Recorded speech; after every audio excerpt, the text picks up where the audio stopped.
Hey, what's up, y'all? I would like to welcome you to another edition of Crossover. This is episode 3.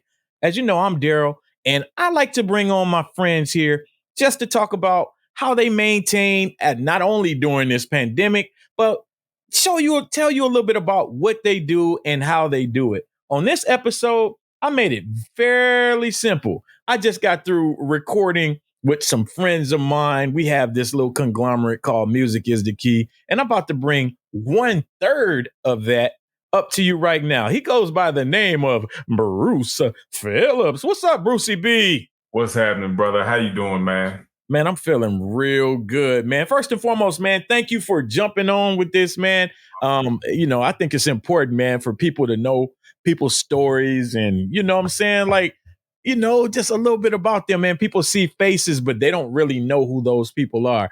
And that's what this show is all about, man. Just letting people know who you are and how you do what you do, man. So tell us a little bit about yourself, Bruce Phillips. So yeah, as you all know now, my name is Bruce Phillips.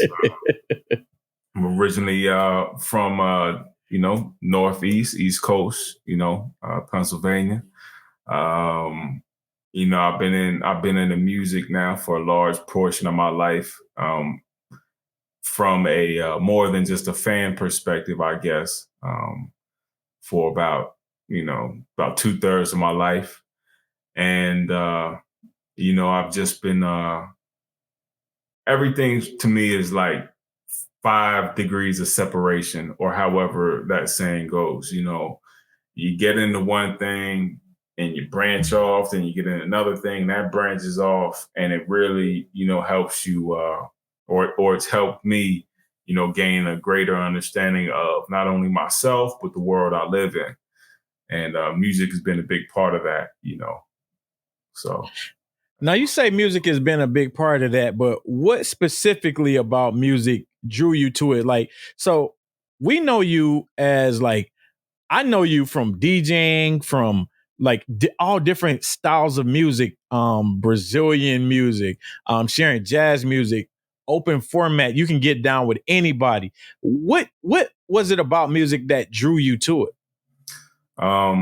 So I guess I'll start. My first memories of music are when my mother used to play me Stevie Wonder's "In Square Circle" album. She would play the CD, and I remember that's my first memories of music. I remember feeling a certain way when she would play the songs, and I think that was really where it all started from me. Now, I didn't necessarily have like a musical childhood outside of just being a fan. I didn't play music or anything, but when I got to being a teen, I started getting into hip hop production and things like that. But ever since I was young, I was always interested in history, and especially like cultural history, things that went on. And I think my mother again really she kind of lit that fire for me in a way. I can recall, she would often, just bring up little anecdotes about her childhood, or things that were going on, culturally when she was a child, TV shows she may have watched, or songs she was listening to. And even down to me watching, Sesame Street reruns, because I was born in the late 80s, grew up obviously in the 90s and the 2000s. But so when I was young, they were still playing Sesame Street, like reruns and clips, little segments from late 60s and 70s. That was still like a staple on the show. You would see the pinball number count. I was getting ready to just do that. 9, 10, 11, 12. Yeah. So that whole kind of, and it had that psychedelic imagery going on with it too. So that that's right. Always really, it always interested me from a young age. And I think then getting into hip hop production, I got my first record player when I was like, 14, 15 or whatever. Bought it from Sears. I'm talking about 2003, 2004. You know what I mean? Bought it from Sears. The Sears and Roebuck catalog. Not the store, the physical store. No. I remember Sears. But, yeah. So, and that wasn't a thing in 2004. You know what I mean? For at least in my generation, records weren't a thing. But that was how I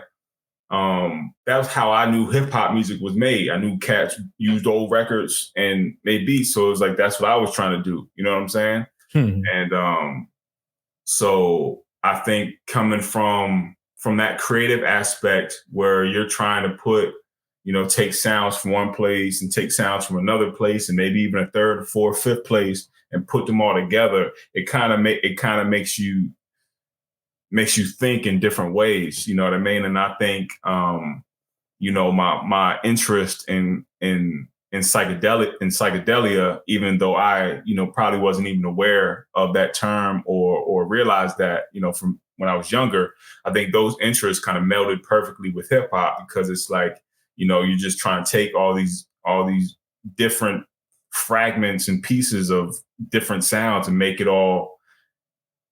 one, but that one is just like a swirl, you know what I mean? And so I think just with that as my basis, it's always I've always had a sense of curiosity, and not just for music's sake or for creative impulses.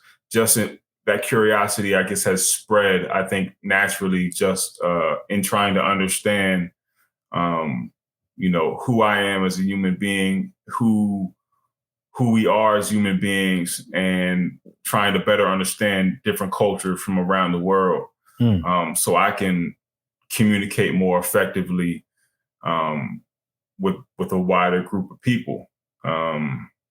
So I think that's kind of where I've been coming from, and I think that's where that's where most of my work stems from. You know what I mean? The impetus of most of the things I do, all the various mixes, whether it be for They Might Be Taping, doing my dedication show, or Everything Is Everything over on Universal Rhythms Radio, or any of the mixes I put out on my own.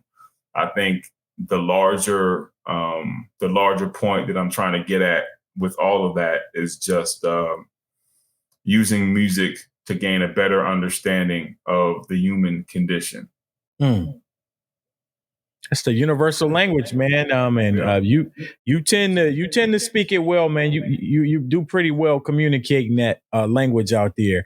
How did you maintain throughout the pandemic, man? I know you were used to going out and spinning. You could sharing Brazilian vibes with people, sharing open format, with people throughout the city of Atlanta and abroad. New York, you were going out. Pennsylvania, sharing good music with people. Talk a little bit about how you got through the pandemic. Like, what got you through? So, this was it definitely was a period of learning. I think for all of us, trying to navigate through these times. And honestly, the biggest thing that got me through the pandemic was exercise.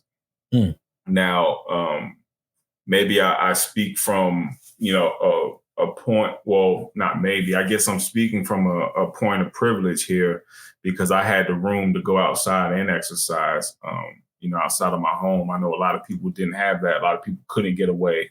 If you live in a big city, it's hard to get away and find a spot where, you could be in somewhat of a solitary area, to focus on yourself and whatnot, and be away from, the possibility of contracting the virus. Yeah. But, what I try to do was just try to make the best of my time. And, exercise was a big part of that. And I feel like exercise to me and music always goes hand in hand, because exercise really, it releases some kind of, I don't know if they're called endorphins or what, but it releases some kind of, chemical in your brain that really enhances your mood. Yeah. And I always found that, now I don't actually exercise with music on. I don't actually like that. I like just be in silence or hear the birds chirping. But after I get done, this is something I guess I've been doing for years now.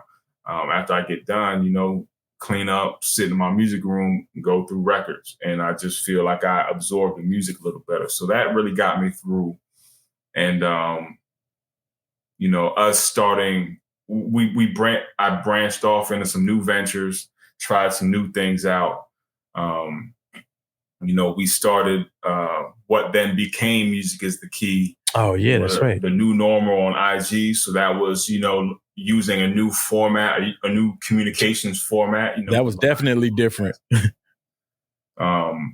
was something new. So that was something that I put a lot of energy and focus into. How do I present myself in this level? I have done radio, college radio when I was younger, but that's, over a decade ago. So, kind of, brushing off some cobwebs and getting comfortable in front of the camera. Yeah. So I was, working on that, really trying to dedicate myself to my collection and just listening to my music to learn my music better. But also, I can't front. I definitely, and again, I guess I'm showing my, privilege here, but I had the ability to buy some extra records. So I did so. And most of that was really based off of me selling old records, selling my records that I necessarily wasn't, I was holding on to them, but I wasn't listening to them. And I'm not the kind of I don't like to hold on to things if I don't need them. You know what I mean? I'd rather pass it on to somebody else. So kind of learning that side of the game. I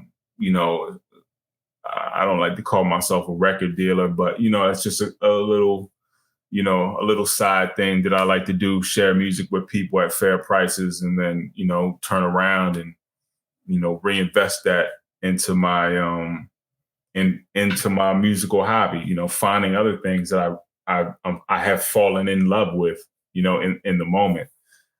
So it was trying in the sense that, I really had to develop new skills. And at the same time, it was welcome because I've always been a very solitary guy. I've always been blessed to have great friends and lots of great friends and acquaintances, but I've always been a solitary dude. So, it was kind of welcome for me just the slow down of all the hustle and bustle.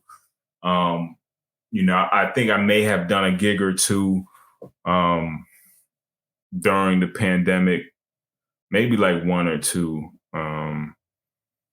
Yeah, because y'all are open down there. Y'all pretty much been open since March of last year, right? Since March of 2020. And then down there in Atlanta. So we got the lockdown. Initial lockdown? Yeah, we were initially locked down, but that kind of quickly faded away. Now, I wasn't really in the mix because, I was just trying to be as safe as I could, just trying to understand something that, that came upon us, Yeah. So in my mind, it's more intelligent to instead of taking like knee-jerk reactions like, oh, that's not real, oh, it's just a cold, you know what I mean? Let me fall back because I'm not, everything is slowed down. So if I slow down with it, I'm not, losing anything from doing that. So let me fall back, try to assess the situation, learn as much as I can and move accordingly. So that's what I was really trying to do during the whole pandemic. And I'm still moving slow. I've done a few things here and there, but I'm still moving slow, not really out and about too much. But again, just really taking the time, taking advantage of all this downtime to, organize my collection, learn my music more, do some reading, do a lot of research. I'm always trying to I'm always trying to study, different political lenses, Yeah, and learn about different philosophies in different situations from around the world to once again better my understanding of the human condition. So music is one part of that, but also studying and reading about political and social movements from all around the world as well.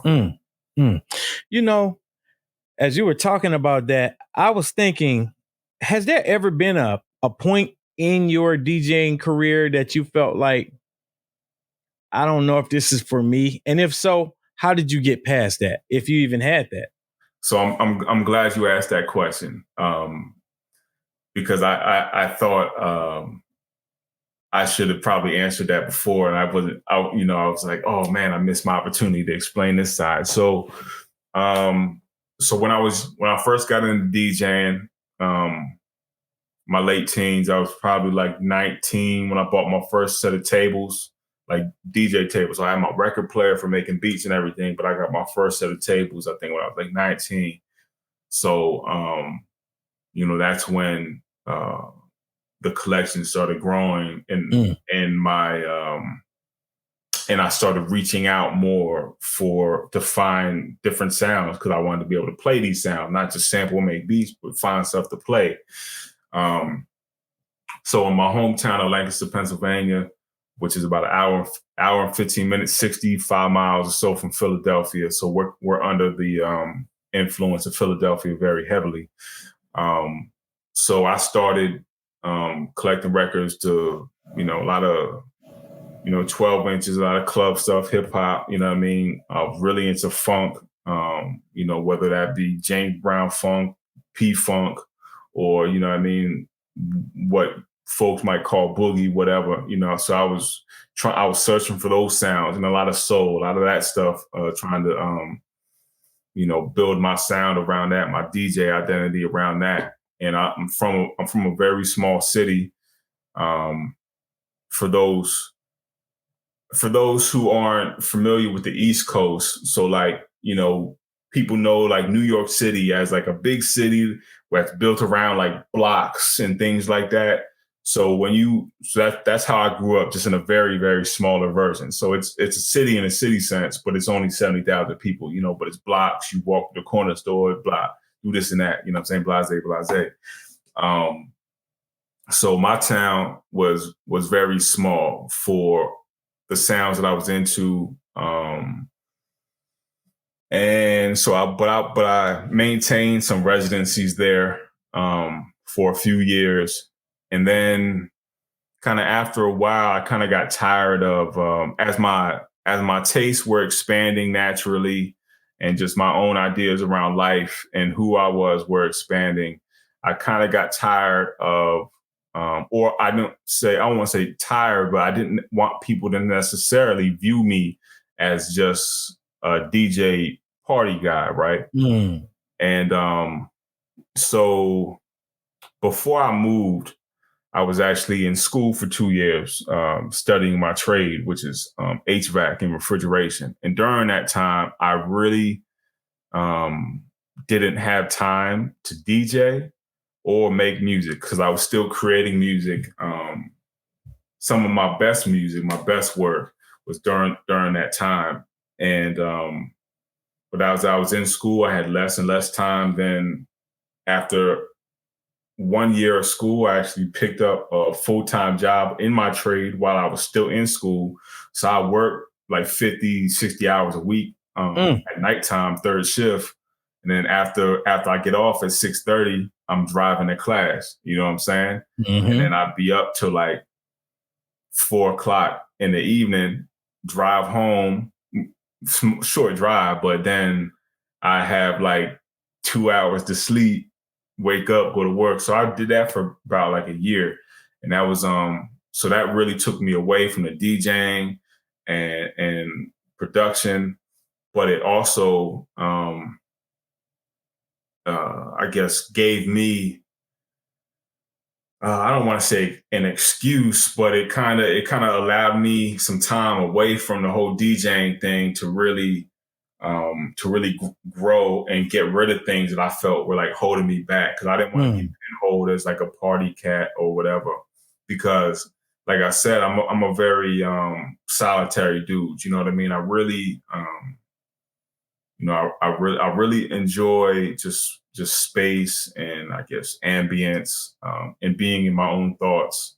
So I I started doing what I call purges. I started just letting records go. I mean, I would bring crates and crates of my, what I would call my DJ staples down to the local record store. But like, yeah, man, trade them in for cash, or Wow. and because I wanted to be able to purge, this, I guess this part of my identity or what I felt related to people viewing me as like this party guy or whatever. So you purged only your party records. You didn't give everything up. Was it something that you held back? No, so I gave them. It started with just my party records. You know what I mean? And because I feel like even myself, just as human beings in general, a lot of times we like to hold on to things that represent us in our mind. They represent us. We just like to hold on to this stuff, but like in my mind, it was just baggage. It was something that I was growing out of personally, and I didn't want to feel. I was feeling trapped. Like I was like, okay, Bruce is the DJ. He plays this, and this is music that DJs play, and it's like, well, now, as a fan, as just a listener or like a party goer or whatever, club goer, I like many of the music that I played, you know what I mean? But I didn't have to hear it coming from me, you know what I mean? Because I want to be my true self. And I think I was just coming into more of an understanding and helping that purge. That purge really helped me just clear a lot of clutter out of my mind. And, I finished school, moved down to the Atlanta area, and that really continued. That purge continued even after I moved here, and Wow, really just gave me time to focus on who I wanted to be when it comes to my musical identity and how I present music to the public. So, and that's something that I feel like is ongoing, because I feel like the title DJ is very constricting. I feel like I agree. there's a certain thought that people have of what a DJ is and what a DJ is supposed to do, how they're supposed to play music. And I don't really feel like that idea meshes with who I am. So Yes, yeah.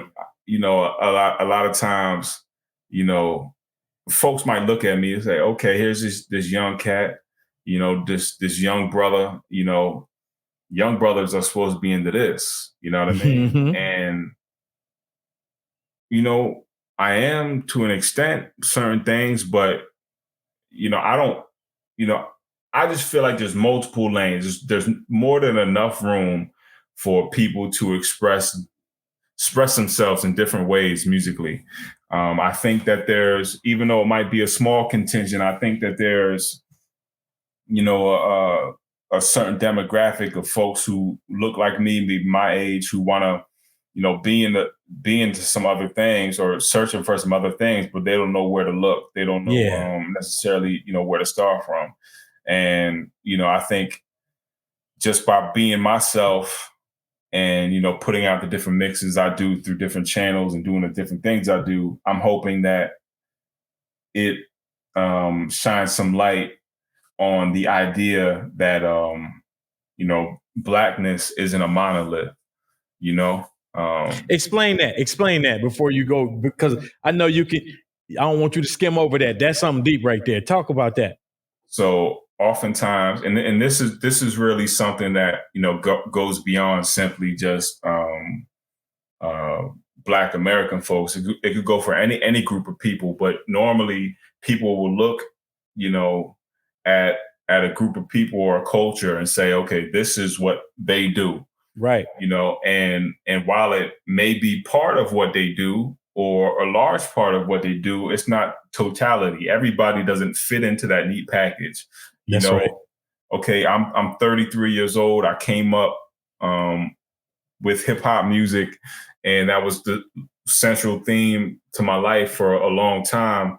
But it's not like necessarily who I am in totality, at least not musically speaking. Maybe in certain cultural ways, the way I might talk with my hands or say different things, that's You do have rap hands when you talk. Yeah. But musically speaking, I'm just into some other stuff.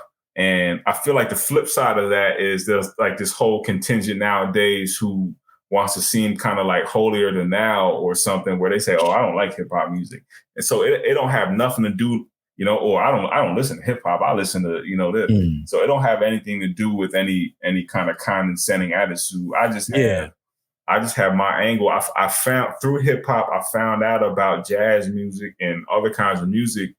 And it just got to a point where it was like, I realized like, oh, wow, like this is me. Like these are the sounds that truly move me on the inside. So what I try to do with, everything is everything and dedication is just go hard for me. You know what I mean? Yeah. The things I like, and I try to do my best to explain that to people as well. Whether it's explaining it in a more abstract form when I'm, putting my mixes together and having, I'm really thinking about song placement and sequence. So, hopefully these sounds might strike different chords in people's minds when they're in certain combinations, or also through outlets like this where I get to explain myself a little more, or Instagram where I can type up a caption. Oh yeah. And use the social media platform for a little more than vanity. But so I think it's an ongoing process as I grow and evolve and I'm constantly learning and changing my ways of thought, or trying to come to terms with any contradictions in my own life and trying to reconcile those contradictions. I feel like my quest as a man in the music world is also changing as well. It's just constantly changing and trying to be the most accurate reflection of who I am as a person. It's funny that you were talking about the DJ, the whole the thing, everything that encompasses within a DJ. It's funny, like I never embraced, and I remember having a conversation like with some real like people who I deem as real DJs, and they was like, man, that's what you do. But it's like, I guess I look at, I don't like calling out names, but I look at people like Jazzy Jeff, DJ Kemet, DJ Applejack, our good friend DJ Oxygen. Certain people, like when I think of a DJ, I think of a certain type of thing, and I never felt like I fit in any of those things. To be honest with you, man, I know I know how to rock a party. I know how to make people dance, but I think I'm more of a boutique. I'm more of a niche type person. You know what I'm saying? Like I like what I like, and there's a group of people that like what I like. And I guess sometimes it's just funny that you say that, man. Like you kind of took me on a beautiful journey even thinking about that, man, because that's deep, Yeah, that's deep. And even a term like niche, or niche, however you want to pronounce niche, all of it. I said niche like I'm speaking German right now. I think even a term like that, and this is a thought that just came to me, I think even a term like that kind of hints towards a certain level of commodification that we are kind of intrinsically used to doing with anything. Like, so we take music and we commodify it, and then we think of ourselves or the lanes that we occupy as a mainstream or niche, like it's something to be commodified, but it's really, it's not a niche. It's you. Like you are just, you, or that's right. Multiple people have those interests. So it's not really about how it can be commodified. I understand, that we live in a capitalist society, and, some of us, we're trying to, get by doing the things we love. But at the same time, it's more than a commodity. Like this is, the music is human emotion. Any honest music is human emotion in a vibrational form, literally, because sound waves are vibrations, and that's right. we're translating our emotions into vibrations, melodically, harmonically, rhythmically, and and putting it out there. So it's more than just a commodity. It hits at something a lot deeper, our humanity. And so I think that's one of the things that I've always, I guess I've tried to like buck against, is like, yo, I'm not some weirdo in a corner. You know what I mean? I'm a dude who just follows what he likes. You know what I'm saying? And I think we should all do that, to an extent. And now at least people who are, like purveyors, or I guess I hate to say it like this, but middlemen, so to speak, because everybody's not, a curator or DJ selector or whatever, That's everybody's not a musician. Some people are musicians, some people are DJs, some people are both. Some people are just fans. You know what I mean? Some people need a little help, being pointed towards certain things, And it's okay to be all of that. Right. Or you could be all of that. Or even if you're just one of those things, that's certainly fine too. You know what I mean? Because we all got our thing. We all got our places. And like I said, like one of the things, I'm just trying to honestly reflect myself, because I know if I'm a student of the human experience, and it has led me, and my studies, have led me to the point where I'm at now. Out of 7 billion people in the world, there's bound to be other people who follow or are on like a similar path. You know what I'm saying? So I'm just trying to be honest and that's true. Provide a little context to people through music. That's definitely true. What's something that you would like to leave, like the next generation, if somebody's looking at this, some youth, some young man or some young woman that's watching this program right now, and they're like, they're really digging what you're saying right now, man. What's something that you would like to leave them with? Or old or young. I mean, it don't always have to be a young person, but what's something that you would like to leave the watchers with right now, the viewers? Not to be caught up in time. I think a lot of times, there's a very, very common notion that, you have old things and you have new things. And it's very common, especially in our society, in our Western society, specifically the US, where we're over consumers and we waste a lot. So it's always out with the old, in with the new. Old, no value. New has maybe some value for the moment. And it's, always looking for what's next. Throw it out.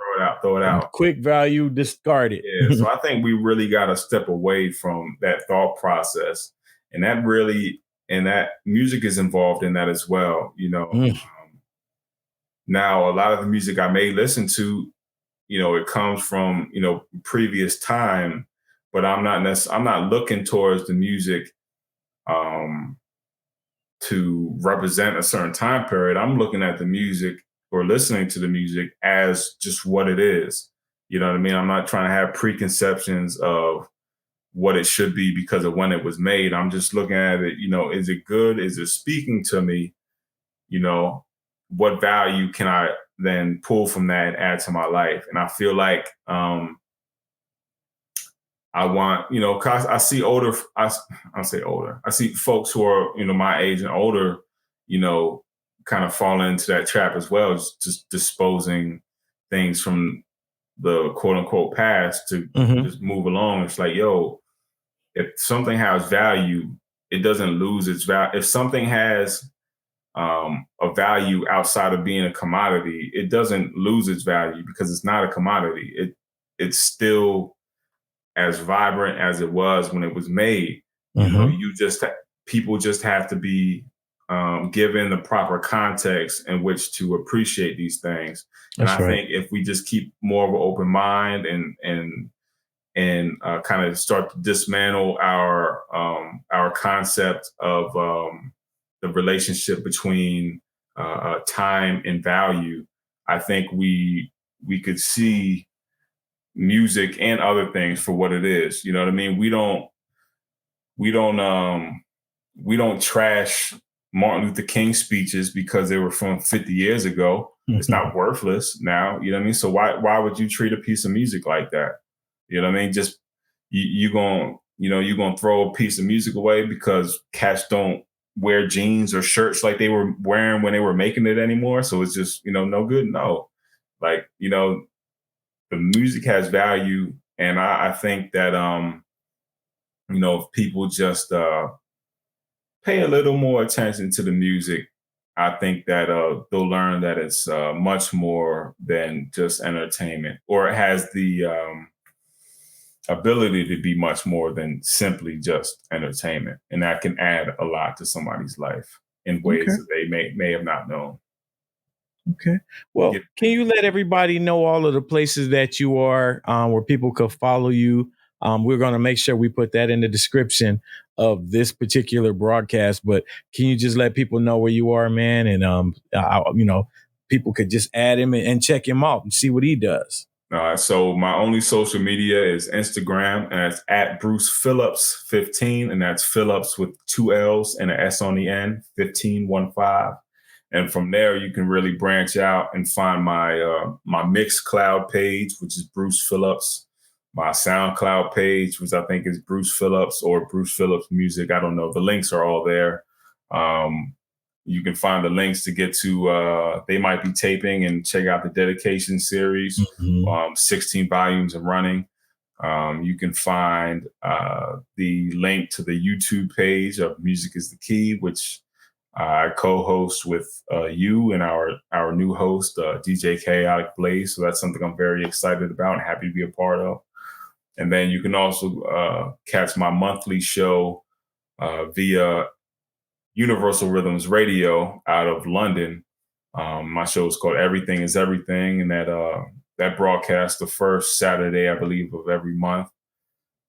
So you can catch all the archive links and just kind of see my thoughts musically, politically, socially, via my Instagram page. And folks who want to reach out and, and build, you can always, just holler at me, man, and we can build.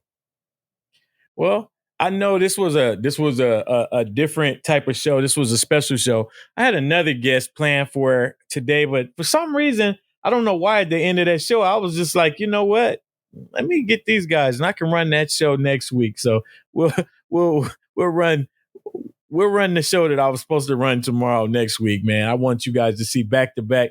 Like, wait a minute, didn't they just wear that doing something else? Yeah, we did. Yeah, we did. You'll see the video side by side. But man, I really appreciate your time, Bruce, man. And I thank you for, spending another, couple of minutes, with us, even after, you just got through doing what you're doing, man. So I really appreciate that, brother.